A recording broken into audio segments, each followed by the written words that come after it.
রাতের আকাশ ছিল গভীর নীল, চারপাশ নিস্তব্ধ।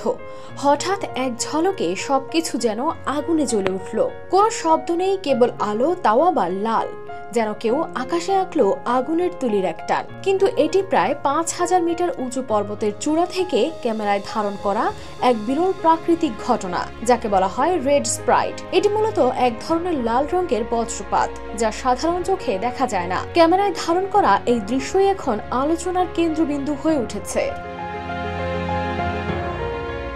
এই অসাধারণ দৃশ্যটি ক্যামেরায় ধারণ করেছেন চীনের ৭৭ বছর বয়সী তরুণ অ্যাস্ট্রোফটোগ্রাফার দং বুচাং। তিনি আগেই আবহাওয়া দেখে বুঝে নিয়েছিলেন ওই রাতেই আকাশ মেঘমুক্ত থাকবে, তাই পরিকল্পনা করেই তিনি তিব্বতের সান্নান এলাকায় এক উঁচু পাহাড়ি জায়গায় চলে যান। সেই জায়গার উচ্চতা ছিল ৫,০০০ মিটারেরও বেশি। দং তার ক্যামেরা এমনভাবে সেট করেছিলেন যাতে প্রতি সেকেন্ডে ১২০টি ফ্রেম তোলা যায়। আর এ কারণে তিনি শুধু লাল ঝলকানির চূড়ান্ত মুহূর্তই নয়, বরং তার সূক্ষ্ম সব বিবরণও রেকর্ড করতে পেরেছেন।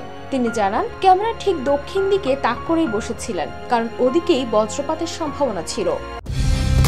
কালার এক্সপার্ট, জর্জ স্যাপ এবং মাইল্ড অন হ্যান্ডস টেকনোলজি সমৃদ্ধ অরিক্স ক্রিস্টাল ওয়াশ আপনার লন্ড্রি এক্সপার্ট।